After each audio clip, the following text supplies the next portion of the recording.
Hi, my name is Seamus Fallon, and I'm going to be traveling with you throughout Northern California to discuss the Zodiac crimes. If you're unfamiliar with the crimes, here's some background information. The Zodiac crimes occurred between 1968 and 1973 in Solano County, Vallejo, Lake Berryessa, and San Francisco. The Zodiac killer claimed many victims that could not be 100% attributed to him. He also sent many letters to local Bay Area newspapers that had ciphers provoking the media on who he may have killed. Let's start on the night of December 20th, 1968 in Solano County.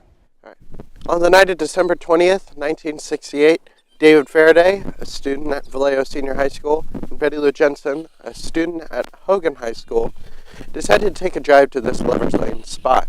David, sitting in the driver's seat, Betty, sitting in the passenger seat, were discussing the day's news or life at school when suddenly a car pulled up, and a man exited and walked to the driver's side door. The man was Zodiac. Zodiac then exited the car, walked to the driver's side door, and shot Faraday point-blank range in the head. He died almost instantly.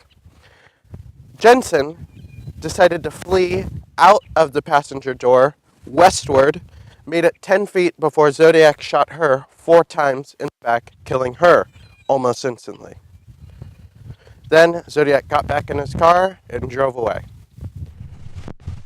Darlene Farron was a waitress at Terry's restaurant in downtown Vallejo, and Michael Majot was a laborer working construction around Northern California.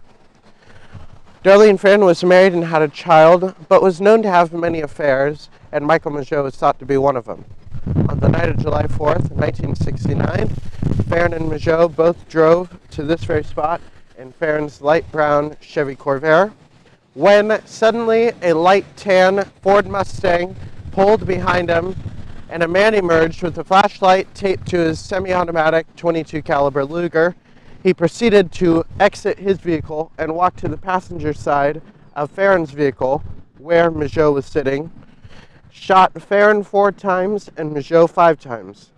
Both were transported to Kaiser Hospital in Vallejo, where Farron was pronounced dead upon arrival, and Majot would later survive his 5 gunshot wounds. After the murder took place, but before the families were notified by authorities, Farron's husband and her parents both received phone calls with a man heavily panting on the other line. 45 minutes after the attack took place, the Vallejo Police Department received a call from a man claiming credit for the murders taking place here on July 4th by supplying evidence such as the murder weapon.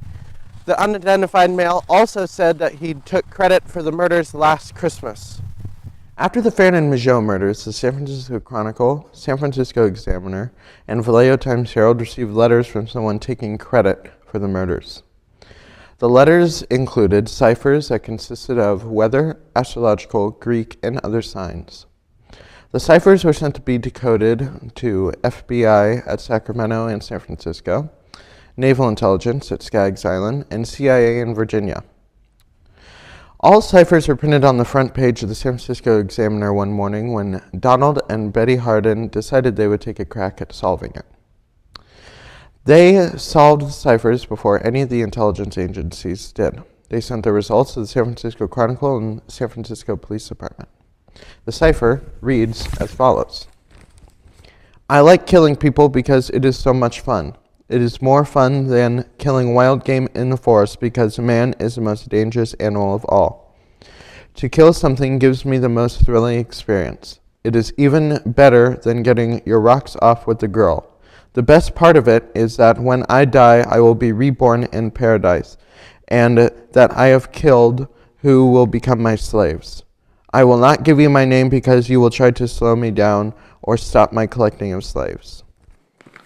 This just goes to show the intelligence of the Zodiac's ciphers, because Betty and Donald Hardin were both school teachers. 2 students from Pacific Union College decided to take advantage of the September afternoon in 1969 and drive to here, Lake Berryessa.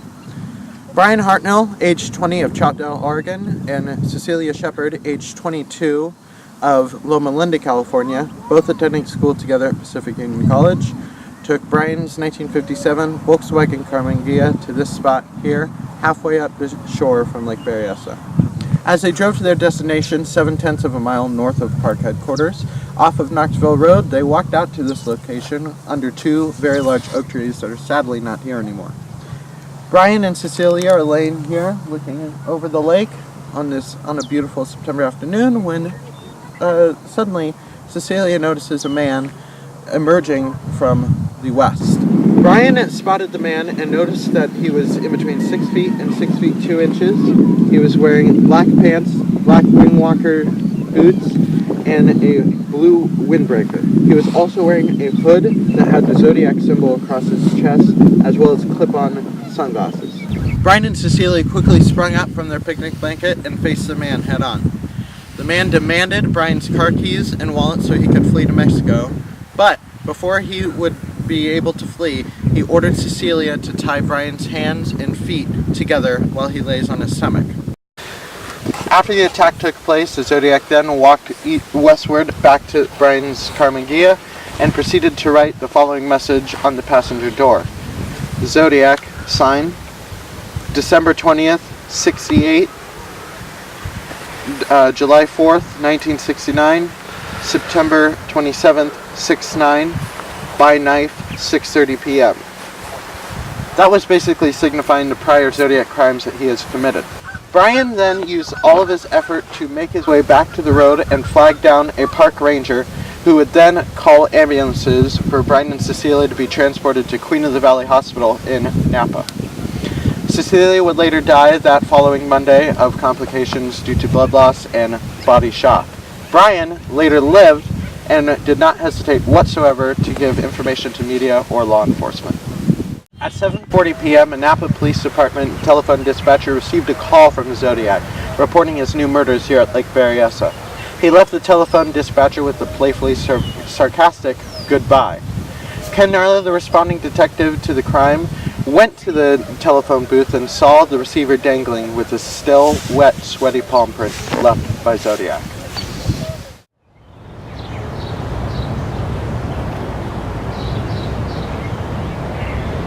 I'm here at the corner of Washington and Cherry Streets in San Francisco's Presidio Heights district. On the night of October 11th, 1969, Paul Stine, a cabbie in San Francisco, was murdered by the Zodiac killer himself. Paul Stine was originally dispatched at 9:46 p.m. that night to go to a destination on the other side of town on 900 Fifth Avenue. But instead, on his way there, he picked up the Zodiac killer at the corner of Mason and Geary Street. Zodiac originally requested the destination to be Washington and Maple Street, one block east of here, but then decided to travel another block west for unknown reasons. Paul Stine then parked his cab right here at this very spot. Zodiac shot Mr. Stine out of the left side back seat on the right side of his neck. Paul Stine slumping forward over the steering wheel. Zodiac then proceeded to exit around the front of the cab and enter on the right-hand side of the passenger seat, taking Mr. Stine's wallet and cab keys. Then exiting the cab for the final time to walk north on Cherry Street towards Julius Kahn Playground. All of this was witnessed by two teenage girls in this very house. At 10:25, the responding detectives Dave Armstrong and Bill Tosky arrived here at the crime scene. Both working in San Francisco Police Department homicide, they interviewed the 13 and 14-year-old girls who witnessed the murder. They said that they saw a Caucasian male possibly robbing a cabbie and shooting him, walking north on Cherry Street. Later on in the investigation, Dave Tosky and Bill Armstrong realized that two patrol car units spotted a white Caucasian male walking north on Cherry Street. They did not even stop to talk to him. After the Paul Stine murder in San Francisco, the San Francisco Chronicle received a letter on October 13th, 1969 from the Zodiac claiming another murder. The Zodiac claimed Paul Stine for his 7th murder, and to confirm it was a piece of his blood-stained shirt. The letter reads as follows. This is the Zodiac speaking. I am the murderer of the taxi driver on Washington Street and Maple Street last night. To prove this, here is a blood-stained piece of his shirt. I am the same man who did in the people in the North Bay. The SF police could have caught me last night if they searched the park properly instead of holding road races with their motorcycles, seeing who could make the most noise.